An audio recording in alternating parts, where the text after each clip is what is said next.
William Frederick buffalo will कोडी 26 फरवरी 1846। कोडी का जन्म 26 फरवरी 1846 को लीफलेवर आयोवा के बाहर खेत पर हुआ था। उनके पिता इसक कोडी का जन्म 5 सितंबर 1811 को टोरंटो टाउनशिप, अपर कनाडा में हुआ था, जो अब टोरंटो के पश्चिम में मिसिंग ओंटारियो का हिस्सा है।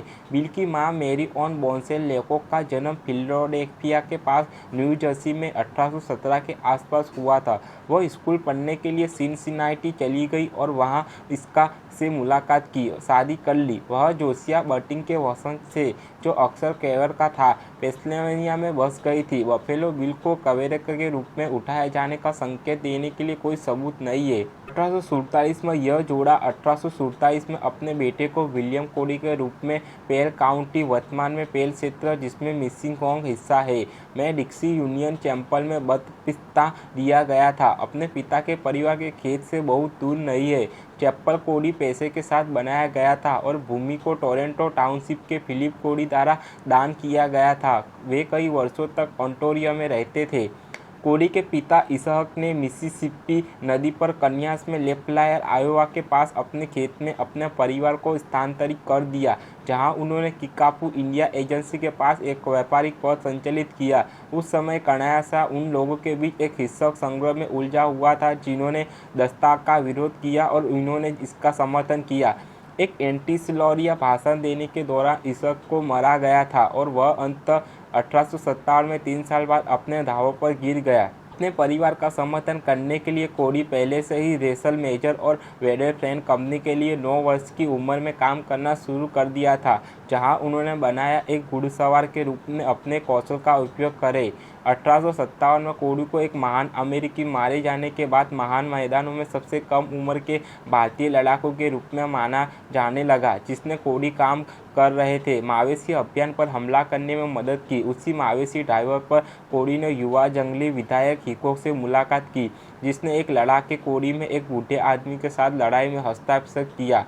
1838 में कोडी स्काउट्स के प्रमुख के रूप में सेना के लिए अपने काम पर लौट आए और सेना के साथ उनके चल रहे काम उन्हें 1872 में कांग्रेस का पदक सम्मानित किया। मैं एक राष्ट्रीय लोक नायक बनने का बाद अपने बादले अहंकार बफेलो बिल के डाइम उपन्यास शोषण के लिए धन्यवाद। 1872 के उत्तरार्ध में कोडी ने स्टेट्स ऑफ द प्रेरी में अपनी मंच की शुरुआत करने के लिए शिकागो चले गए। नेडा बटलाइन के मूल वाइल्ड वेस्ट शो में एक बटलाइन भी था। बफेलो बिल उपन्यास थे लेखक।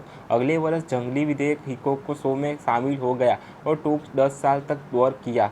अमेरिकी सेना के जनरल फिलिप शेरिडन ने कोडी में करिश्मा और सीमाता का संयोजन को पश्चिम की सेना के लिए एक प्राकृतिक जनसंपर्क वायुमंडल के रूप में देखा, जिसे कुछ अच्छे प्रचार की आवश्यकता थी। सेना की सुरक्षा के तहत रूस के ग्रैंड ड्यूक एलेक्स जेम्स गणमान्य युक्तियों को दौर करते हुए बफेलो बिल के साथ जनरल शेरिडन और brigadier major general George Armstrong Custer के साथ भाग्य शिकार अभियान चलाया गया।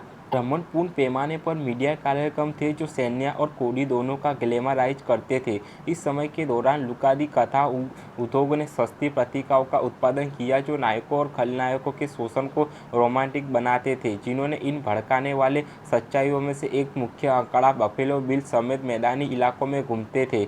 1872 में डाइम उपन्यासीय लेखक ने बटलाइन ने कोडी को मंच पर खुद को चित्रित करने के लिए राजी किया। शो बिजनेस बंग कोडी को मार और उन्होंने अगले वर्ष अपना संयोजन टूक बनाया। इस समूह में जेम्स बटलर, वाइल्ड बिल हिकॉक और टेक्सास जैक अमरोहुडी भी शामिल था। प्रामाणिक पश्चिम पत्रकार थे जिन्होंने मेलोड्रामा को कुछ विश्वास दिया था। 1883 में बफेलो बिल ने बफेलो बिल वाइल्ड वेस्ट का गठन किया, जिसमें एक सर्कस जैसा शो था जिसमें कौशल घोड़े की दौड़, मंच युद्ध, पुनर्मूल्यांकन और कई अन्य आकर्षण के साहसी काम शामिल थे। उनके शो ने यूएस के दौर किया और पूर्व में विशेष रूप से लोकप्रियता था, जहां अमेरिकी पश्चिम जिज्ञासा बना रहा। बफेलो बिल के प्रदर्शन में कलाकारों ने एनी ओकेला, कैलमी जेन और सीओक्स प्रमुख बैठे बुल शामिल थे। वाइल्ड वेस्ट शो 1880 और 1890 के दशक में बेहद लोकप्रिय था। शो ने यूरोप को कई बार दौर किया, जिसके दौरान बफेलो बिल ने इंग्लैंड के राजा एडवर्ड वी, रानी विक्टोरिया, कैसर विलियम द्वितीय और कई अन्य लोगों को समर्थन प्रदर्शन किया। 1906 में जब उनके शो समाप्त हुआ तब बफेलो बिल एक अंतर्राष्ट्रीय सेलिब्रिटी और अमेरिकी के सबसे प्रसिद्ध पुरुष में से एक था। 1898 में अमेरिकी नायिका स्पेनिश अमेरिकी युद्ध की लड़ाई के साथ कोड़ी की छाप से उभरे।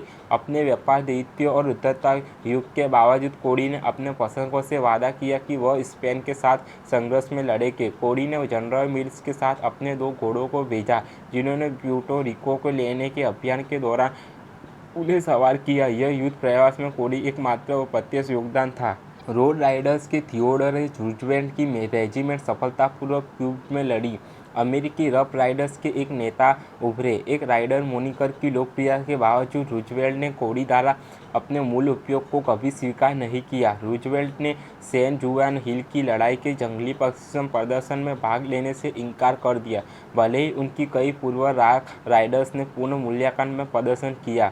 बफेलो बिल कोड़ी भी कभी सेवानिवृत्त नहीं हुआ।